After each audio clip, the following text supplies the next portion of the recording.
Oi, gente, meu nome é João. Eu vou ser bastante coisa de vocês esse ano, mas eu vou deixar para falar disso mais para frente no ano letivo, tá bom? Hoje eu estou aqui como professor de filosofia e sociologia e também um pouco como coordenador de apoio ao ensino, tá beleza? É, Essa é uma aula de técnicas de estudo e eu vou compartilhar minha tela aqui para a gente começar. Então, primeiro de tudo, eu não sou nada além de um estudante, assim como vocês, tá? Eu venho aprendendo ao longo do tempo como estudar do meu jeito, vocês vêm aprendendo como estudar do jeito de vocês ao longo do tempo, tá? Então, vocês podem ver aí, meu nome está aqui, ó, João Gonzini, e essa é a data, né, FEGVEST, dia 20 de abril de 2022. Vamos começar. Então, essa é uma ressalva, primeiro de tudo, uma ressalva, que as técnicas de estudo que eu vou apresentar aqui, elas são comprovadas cientificamente como truques cognitivos, tá? Que funcionam para a maioria das pessoas. Isso não significa que vai funcionar para você 100%, tá? Todos eles vão funcionar para você. Isso também não significa que o que você já faz, que você já tem como experiência, não importe. Ao contrário, as técnicas de estudo que funcionam para você, você deve usá-las, tá? Você deve usar as que funcionam para você. Aqui é simplesmente uma sugestão de que eu quero que vocês pensem, testem e vejam se funciona. Se não funcionar, beleza. Se funcionar, muito que bem, tá? Então, mais um pouco de ressalva, né? A primeira coisa que a gente precisa de ter é um olhar crítico e curadoria, tá? Curadoria eu quero dizer que escolher boas fontes, né? Saber onde procurar, ah, e também não ter só uma fonte, né? Ter várias fontes diferentes para ver se alguma coisa é realmente verdade. Então, tem aí um exemplo desse rapaz aí, 15 horas estudando sem parar. Aí você vai ver, né, uma hora depois, né, reprovei na faculdade. Então, dizem que esses truques rápidos, né, 15 horas estudando, coisa que ele não pegou, não parou para descansar, só ficou direto, né? Dizem que essas coisas não funcionam. Ele reprovou, pô. Então, para a gente vai procurar alguma coisa, né, algum técnica de estudo que seja de equilíbrio, tá? Que tenha pausas, que sejam bem organizadas, enfim, vamos ver mais sobre isso. Uma introdução aí, teórica do que são alguns termos. O primeiro é o limite cognitivo. Vocês podem ver aí um cérebro com um raiozinho, né?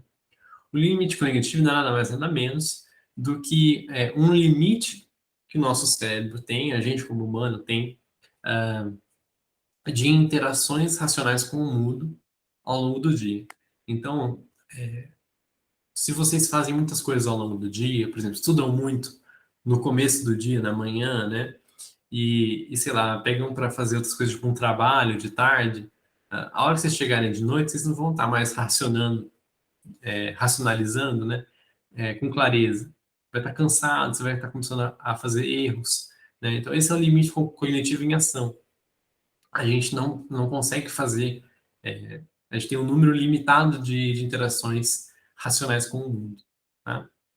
A memória de trabalho. E lembrando que o limite cognitivo, ele se restaura cada vez que você dorme. Então, se você tem um sono completo de 6 a 8 horas, por exemplo, o seu limite cognitivo vai ser restabelecido, beleza? Então, isso vai de dia a dia. A memória de trabalho, vocês estão vendo aí que eu escrevi errado, já devia estar com o meu limite cognitivo cheio, né? Já devia ter usado todo o meu limite cognitivo nesse dia aí. Mas a memória de trabalho é um conceito, né, que diz que a gente tem 4 a 6 espaços para prestar atenção.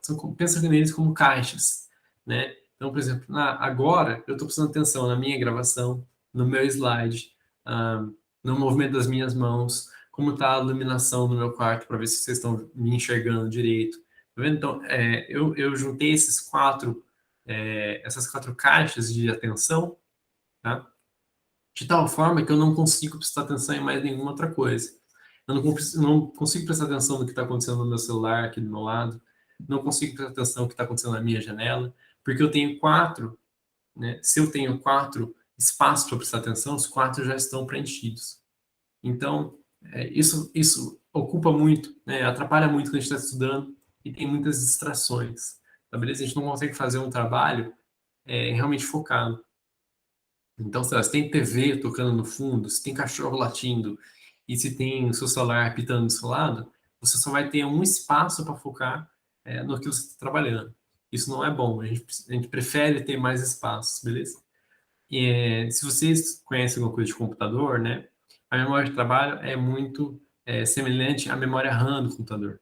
Tá? Se a memória RAM enche, o seu computador não consegue fazer mais nada. A memória de trabalho também é algo flexível, que em algum momento a gente pode ter ela completa, cheia, em outros momentos a gente pode ter ela vazia. Um pouquinho mais de introdução teórica, isso é o final, ajuda para vocês. São os estados das nossas redes neurais. Redes neurais é simplesmente nosso cérebro, né? O nosso conjunto de neurônios. Então a gente tem dois modos, o modo focado ou o modo difuso. O modo focado é aquele que a gente está quando a gente está prestando atenção em alguma coisa, quando a gente está com concentração intensa para entender ou resolver alguma coisa. É o nosso pensamento intencional e racional. Tá? Então, quando a gente está estudando, quando a gente está resolvendo um exercício de matemática, de física, de história, sei lá, a gente está sempre usando o nosso raciocínio lógico, né? Ou seja, a gente está focado naquilo. Então, a gente tem o modo difuso, que também é um modo de pensamento, tá? Não pense que no modo difuso a gente não faz nada. Claro, nosso cérebro está sempre funcionando, né?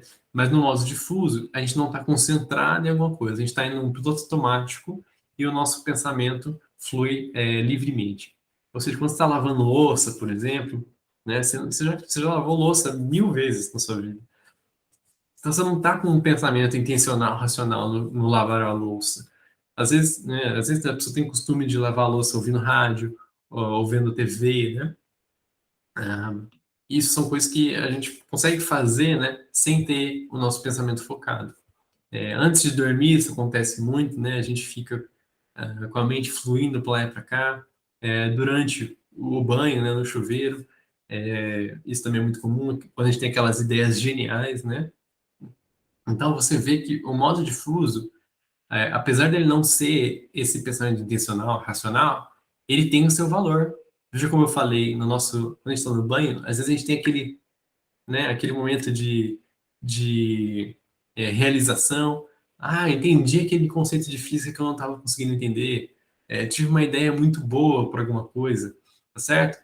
Então, o difuso, ele vai deixar a gente pensar em coisas, em possibilidades que a gente não pensa no intencional racional, ou pelo menos demora muito para pensar no intencional racional. Por isso a gente vai ver que é importante a pausa nos nossos estudos, né? Então, passando para o próximo. Essa é uma frase que é importante para se lembrar, tá? A sorte recompensa aqueles que tentam. Então, pode ser que essas técnicas de estudo não tenham resultados imediatos, mas ao longo do tempo, é, esse esforço seu vai te recompensar, beleza? Pode vir de qualquer outro jeito, tá? A gente fala que a sorte recompensa aqueles que tentam, tá? Então, eu separei em 4 passos, né, para a gente se tornar um bom estudante. Isso fala, inclusive, para mim, né, algo que eu tento seguir, apesar de eu não conseguir completamente sempre, né, é algo que ainda está em construção para mim. O primeiro é o planejar, né? Estudar é uma coisa muito difícil. Eu entendo isso, né? Como é a minha própria experiência, eu sei que vocês também passam por estudar, é uma coisa difícil, né? Envolve muita força de vontade, que é um recurso escasso e valioso para a gente, tá? A força de vontade, eu quero dizer. É algo que a gente não tem para sempre, é algo que também é recarregado quando a gente tira férias, por exemplo. E o jeito de otimizar o uso da força de vontade é planejando, tá? Então, para quem tem uma dificuldade muito grande para começar a estudar ou para manter esse hábito, é uma ferramenta muito boa, é uma rotina bem rígida. Então, não é uma rotina qualquer, que, por exemplo, amanhã eu vou acordar, vou tomar banho e vou começar a estudar. Não, é uma rotina bem rígida que a gente vai programar, vai alocar cada espaço de tempo, tá, para uma coisa específica, tá? Então, vocês podem ver que aqui eu tive que cortar um pouco da minha rotina, né? Vocês veem que começa às 10 horas, eu não acordo 10 horas, tá? E eu também não vou dormir 10 horas da noite. Mas eu quis pegar essas 12 horas aí para dar um exemplo. Isso aqui está feito de segunda a sexta também, porque não ia caber o resto, né? Mas eu também programo meu sábado. Opa, spoiler. Dizer que cada meia hora aqui está programado para uma coisa. Reparem também que eu não faço uma coisa só o dia inteiro. Por exemplo, não peguei só para estudar relatividade geral, que é esse RG aqui, né? Para estudar só na segunda-feira. Eu peguei também instrumentação por ensino da física, eu peguei psicologia da educação, eu fiz um pouco de FEGVEST, tá vendo? Psicologia da educação de novo. Na terça-feira, quase o mesmo horário, né? Só que eu troco para História das Ciências. Isso aqui é uma aula que eu tinha de 4 horas, que era bem longa, né? Então não tinha como quebrar em outras coisas. Quarta-feira é meu dia de descanso, onde de manhã eu descansava só, né? De tarde eu estudava e de noite eu tinha aula. Então, dizer aqui, ó, educação estatística, com instrumentação de ensino de física, com história das ciências, com psicologia. Então, tem essa intercalação das minhas disciplinas, né, do que eu estudava. O objetivo dessa rotina é a gente ver o quanto a gente aguenta fazer uma semana, tá? Não quer dizer que a gente vai ter que fazer tudo isso, tá? É para a gente ver quanto é necessário para estudar para cada disciplina e o quanto a gente aguenta. Se você achar que está estudando demais, relatividade geral, por exemplo, tira alguns espaços. Se eu achava que eu estava estudando demais história da ciência, tirava alguns espaços. Se eu achava que eu estava estudando de menos, eu adicionava alguns espaços. Então, tá vendo a minha quarta-feira aqui também estava bem limpa, né? Como era meu dia de descanso. Foi algumas disciplinas que eu estava estudando demais e eu tirei da frente. Beleza? Então, é isso aqui para ver quanto você consegue fazer em uma semana. Não quer dizer que é o que vai ser sua rotina sempre. Tá certo? Sempre faça ajustes, não deixe para fazer ajustes muito tarde, quando você já está muito cansado. Tá? O planner. O planner é um caderno de planejamento, pode ser físico, pode ser virtual. Às vezes, quando eu estou fora de casa, não estou com o meu planner, né, não levei, eu anoto no celular mesmo. Né? Então, esse planner, esse caderno de planejamento, é um lugar que você pode escrever suas metas mensais, semanais e diárias. Então, é um jeito muito legal de a gente viver assim. Numa visão bem ampla do que a gente quer fazer, onde a gente quer chegar, e o que a gente já fez também, isso é bem interessante. Nesse mesmo caderno, você vai anotar as suas técnicas de estudo que te ajudaram, ao invés de atrapalhar. Então, você vai falar assim, eu gostei muito da minha rotina de segunda-feira, né? Foi algo que me ajudou. Você vai anotar isso no seu planner, para quando você estiver revisando a sua rotina, você tenha essas anotações, né? Para fazer as suas adequações, né? Isso é um registro de como você trabalha melhor, como está escrito aí no slide. A imagem é do meu próprio bullet journal, com uma semana super movimentada. Eu peguei esse para vocês verem que o planner não precisa ser bonitinho, pode ser essa bagunça aí, tá legal? É melhor que seja organizado, mas pode ser uma coisa não tão bonita, não precisa ser bonito. O meu atual, esse aí é do ano passado, tá?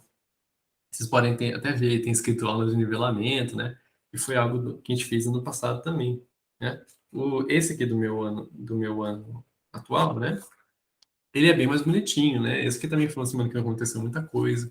O meu planejamento semanal e mensal está em outras páginas, não está na mesma página. Ahn, mas você pode falar, nossa, que, que descarte de papel, né?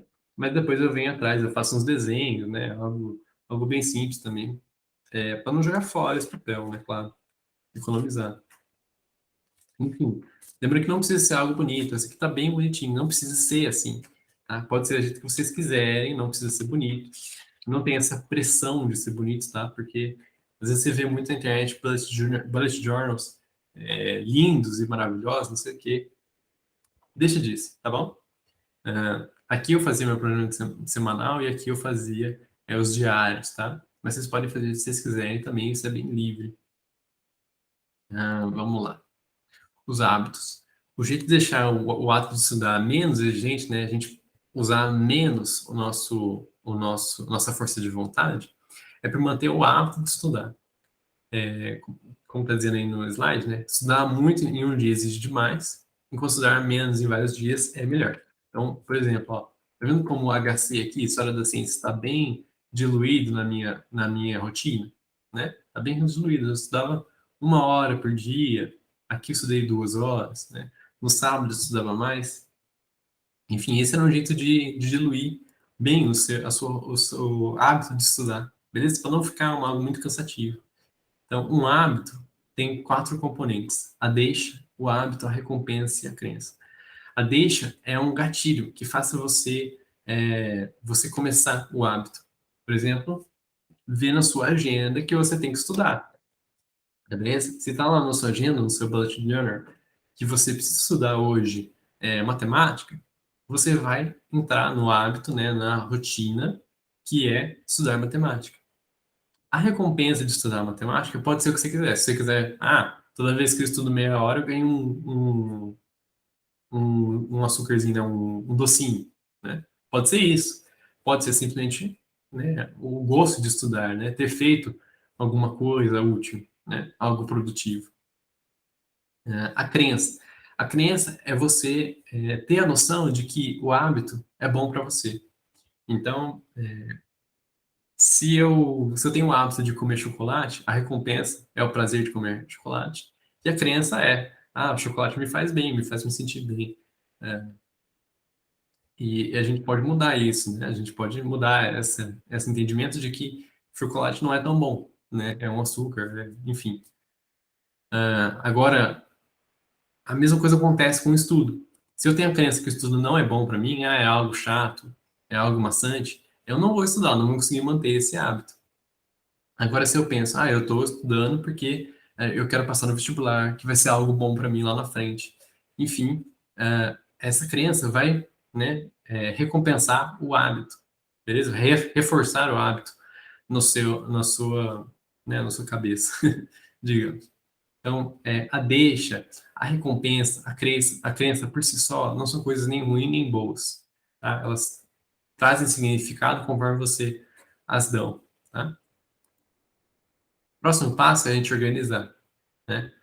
Outro jeito de melhorar a eficiência do estudo é minimizar a distração e ter consciência de onde estão suas coisas. Esses são 2 pontos que a gente vai falar agora. A mesa, a organização da mesa. A mesa seria um lugar, né, um espaço só seu, não que precisa ser só seu, mas que você vai usar unicamente, individualmente, né, em determinados espaços de tempo, na sua rotina de estudos. Né? Claro que ele tem que ser organizado só com essencial, caneta, calculadora. Eu tenho aqui bem fácil, num copo, as minhas canetas, né, quando eu vou usar, o computador, o seu bullet journal, né, que é importante. Tá aqui sempre fácil, né? Outras coisas, tipo água, é interessante você ter perto de você. Uma coisa bem interessante também, eu posso falar mais sobre isso, se vocês quiserem, né? Mas de vez em quando a gente tentar estudar em outros espaços, na mesa da cozinha, por exemplo, né? Eu sei que nem todo mundo tem tantos espaços assim, né? Para estudar na cozinha, pode atrapalhar mais do que no seu quarto, por exemplo, né?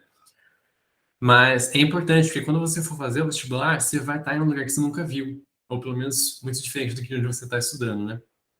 Por isso é bom a gente alternar o lugar de estudo, beleza? O material, né? Como eu já falei também, é importante ter um material bem organizado, pra gente não perder tempo procurando achar alguma coisa. Uma folha limpa, uma anotação rápida, um post-it. Ó, folha limpa, eu tenho bem fácil aqui do meu lado direito. Eu tenho uma prancheta aqui do meu lado esquerdo, né, com sulfite limpa. Post-it também está dentro do meu copo. Então, não sei se dá para ver, tá aqui meu post-it. Então, para a gente estudar bem, né, para a gente estudar com mais rapidez, com mais eficiência, é sempre bom ter tudo bem perto.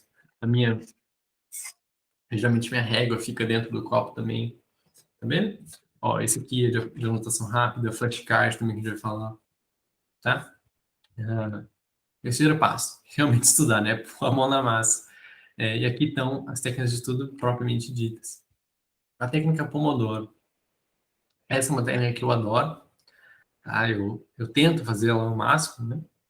Que ela simplesmente ajuda a gente a manter o foco, tá? E ela é simplesmente o seguinte: você estuda por um tempo maior, tá? Um período maior de tempo, né? E descansa por um período de tempo menor. Então, vocês estão vendo aqui a mocinha estudando por 25 minutos, e depois de 25 minutos ela vai descansar por 5 minutos.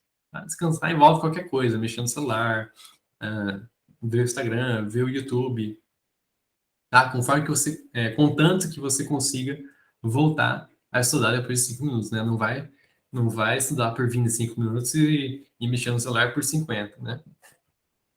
Então, você também pode tentar outras combinações, né? Eu vejo que gente que faz 22 minutos e meio e descansa 3. Quando eu estou bem cansado, né? E eu não tenho tanto foco assim, eu faço 10 minutos estudando e 3 minutos descansando, né? Vocês podem fazer os seus experimentos e anotar no bullet journal, por favor, sempre anote, tá? Quando a gente está bem distraído, tenta combinações menores de tempo, tá? O Cornell. O Cornell é um sistema de anotações. Ele separa a folha do caderno em 3 seções, tá? Tem anotações aqui, palavras-chave do lado esquerdo, e embaixo tem o resumo, que eu gosto de chamar de síntese, tá? As anotações é para você anotar o que o professor fala ou o que ele escreve na lousa, né? De forma bem resumida, não é assim, eu vou anotar tudo. Eu anoto o mais importante, ou o que ele dá mais destaque, né? Enfim, as palavras-chave são coisas que vão fazer você se lembrar do que está escrito nas anotações. Por exemplo, para que serve o bullet journal? Né? É uma palavra-chave, bullet journal, por exemplo. Né? E na anotação, escrito bullet journal é um caderno de anotações, não sei o quê. Enfim, tá? E o resumo é onde você vai sintetizar tudo o que aconteceu nessa aula, ou nesse aí que você está, nessa sessão de estudos, né? Que você está anotando no sistema Cornell, tá? Então, se a aula é sobre bullet journal, né? Aqui teria o que eu escrevi na lousa, aqui teria as palavras-chave, e aqui embaixo um resumo. Bullet journal é um sistema de anotações que pode ajudar você a pipipipopopó, tá? Cornell é bem legal. Sugiro fazê-lo, né? Até porque no vestibular a gente tem pouco espaço, né, para fazer nossas equações. Isso aqui pode ajudar você a acostumar a usar menos espaço. Flashcards. O que é um flashcard? É uma técnica em que em um papel você escreve em uma face, né, uma pergunta, e na outra face você escreve a resposta. Então, tem aqui uma face branca, por exemplo, poderia escrever aqui uma pergunta, né, por exemplo, a mitocôndria é a tananã da célula. E eu quero que a resposta seja a casa de força da célula, como está escrito aí no slide. Então, eu vou pegar a parte de pergunta, olhar para ela e tentar responder. Se eu acertar, né, assim que eu fazer o meu chute, eu viro a folha e vejo se a minha resposta está certa. Se ela está certa, eu tento outro dia. Se ela está errada, eu tento algumas horas depois. Eu sugiro que vocês pesquisem como fazer isso, porque tem algumas pessoas que falam 2 semanas, tem gente que fala 2 dias, 3 dias. Tá? Sempre anotem também qual é o melhor para vocês. Legal? O flashcard é uma coisa muito boa para a gente memorizar. Inclusive, tem um aplicativo chamado Anki, A-N-K-I. Ele faz isso no seu celular. Posso mostrar isso para vocês também, se vocês quiserem. Sem música. Por causa do limite cognitivo que a gente falou lá na frente, né, da memória de trabalho, o silêncio é a melhor da gente estudar, tá? Não é uma coisa que não vai estar atrapalhando a gente aqui no nosso ouvido, né? A gente não vai estar ocupando um espaço no nosso memória de trabalho, né? Tentando entender o que está acontecendo na música. Principalmente se tem letra, tá? Se for uma música clássica, tá? Até tudo bem, né? A música clássica, ela tem muitas nuances, né? Tem muitas diferenças, então ela não é o melhor, mas pode ser, tá? No máximo, eu recomendo, no máximo, o lo-fi hip hop, que se vocês já viram essa menininha, vocês sabem o que é, ou a música clássica. Se não sabe, joga no YouTube aí, vocês vão ver. Vai ser a primeira coisa que vai ver. Tá, beleza? Ah, intercalar. Eu já falei sobre intercalar, né? Mais ou menos lá quando eu mostrei a minha rotina, mas é algo muito interessante, tá? Para a gente não ficar cansado de estudar só física no mesmo dia, o interessante é intercalar ela na nossa sessão de estudos, tá? Então, vou estudar hoje a tarde inteira, mas eu vou estudar meia hora física, meia hora história, meia hora física, meia hora história, meia hora filosofia, meia hora matemática, meia hora geografia. É bom a gente intercalar não só com disciplinas da mesma área, mas também com áreas diferentes. Então, é isso aí, basicamente está escrito, né? Física, descansa um pouquinho, estuda história, descansa um pouquinho, estuda física de novo. Beleza? Você também pode fazer o Pomodoro, né? Então aqui você estudou 25 minutos de física, descansou por 5 minutos. Estudou 25 minutos de história, descansou por 5 minutos. Mesma coisa com a física, tá beleza? O legal do Pomodoro é que tem gente que fala que é interessante você estudar nos primeiros 5 minutos da sessão de estudos, né, dos 25, você dá uma revisada no que você vai estudar ou no que você estudou na última sessão de estudos. E nos últimos 5 minutos dos 25, né, você estudar o que você estudou nesses últimos 20, tá? Você dá uma revisada do que você viu. Então, são revisões antes e depois de começar o estudo, beleza? Intervalar. Como a gente falou do flashcard, também é sempre interessante espaçar nosso estudo. O flashcard, quando você erra, né, lembra que eu falei? Você volta daqui a algumas horas. Se você acerta, você volta depois de alguns dias. E assim, não é que você vai usar o flashcard uma vez, você vai usar ele várias vezes, para você não esquecer aquilo que você está tentando memorizar, né? Então tá escrito, passar nosso estudo entre várias semanas. Estudei cinemática hoje, vou continuar estudando daqui a um mês, tá?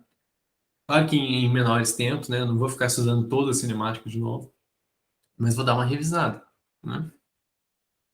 Aí tem um bom exemplo de um... Eu gosto dessa analogia, né? Que é um escorredor de macarrão. Não sei se dá para entender que isso aqui é um macarrão, né? Mas isso aqui está escorrendo água. A minha analogia é macarrão com água é tudo que aconteceu no seu dia. O escorredor é uma boa noite de sono, tá? O macarrão que fica nessa noite de sono é a informação que o seu cérebro julga importante. E a água que vai embora são as coisas que você não vai se lembrar, tá bom? Então, às vezes, o nosso cérebro não sabe o que é importante e o que é realmente importante. Na verdade, ele nunca sabe. Então, para você dizer para ele que algo é importante, você tem que ficar batendo martelo naquilo. Então, você quer memorizar uma fórmula de física, você vai ter que repetir ela muitas vezes durante um bom espaço de tempo, tá?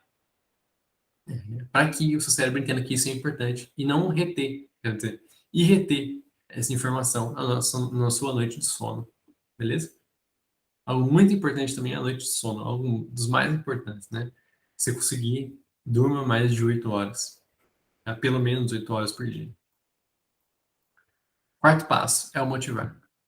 Eu gosto muito dessa música do Emicida aí, chamada Levanta e Anda, que é o seguinte: você é o único representante do seu sonho na face da Terra.